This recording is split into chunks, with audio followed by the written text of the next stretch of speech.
And it sounds so basic, doesn't it? What is a woman?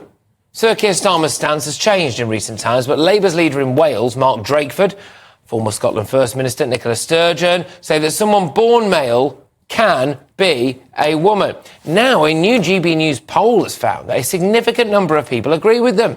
30% agree that someone who was biologically male at birth now identifies as a woman, though, is indeed a woman. 30%. That is an astonishing amount of people. Former Brexit Party MEP and political commentator Belinda De Lucy joins me now. Belinda, thank you very, very much.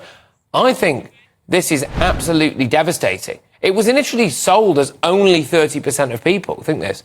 I think it's the opposite. A staggering 30% of people think a bloke can be a woman. I know.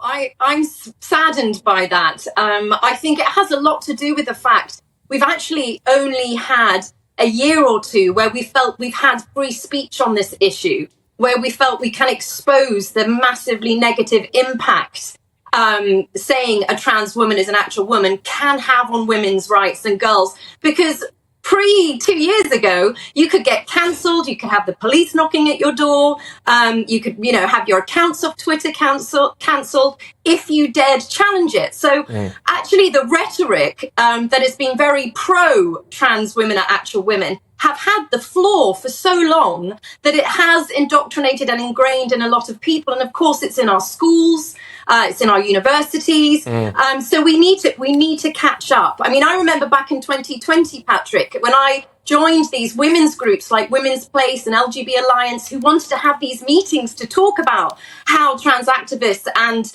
men, changing sex into women impacted us. We weren't even allowed to know the location until an hour before because of the threat of trans activists. And even when they turned up, we were smoke bombed. They tried to prevent us to get into the meeting rooms. So we've been under threat a lot about speaking about it. But I hope as the years go on and women are braver, because courage calls to courage everywhere, Patrick, and J.K. Rowling, Maya Forstater, Helen Joyce, Julie Bindel, all these wonderful women have helped lead the way a bit. Yeah, look, absolutely. And what you described there is mafia tactics, right? If you want to meet up with someone, like-minded individual, to talk about something that has been established biological and scientific and medical fact since the dawn of time, and you have to keep that location secret, and you can be smoke-bombed if you decide to attend, that's what the mafia do, OK? We should call it what it is.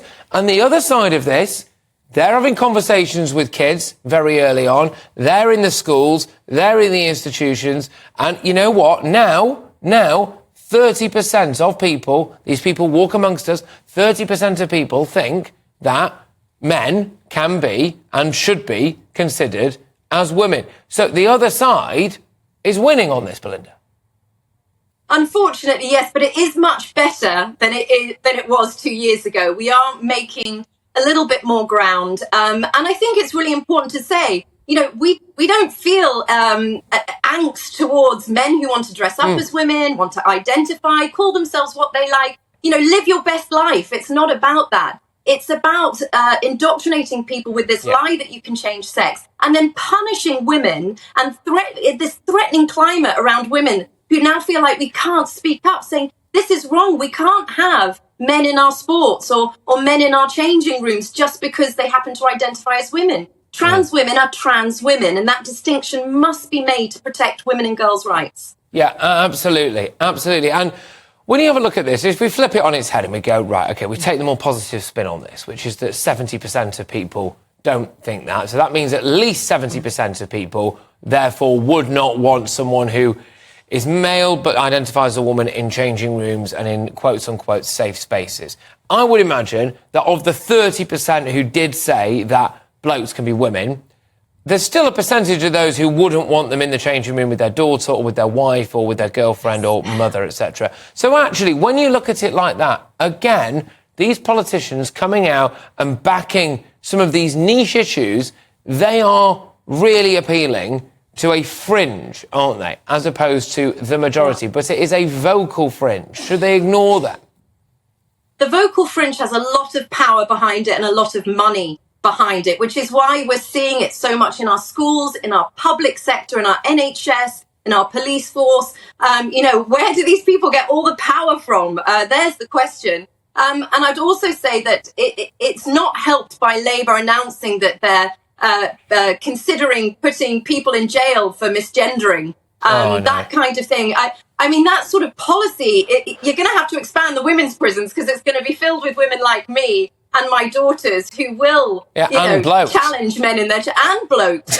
So that worries me slightly that Keir hasn't learned from this, and also that he's just saying what he thinks people want to hear. Behind the scenes, I think there's a lot of push in Labour for self-ID, for men to have the power to demand access to wherever they like, as long as they identify as a woman. And so Labour still worries me on that, Patrick. But keep up the faith. 70% isn't bad. Yeah, Belinda, thank you very much. Massively appreciated coming on. You always are a ray of sunshine to any discussion. It's Belinda De Lucy there, former Brexit Party MEP.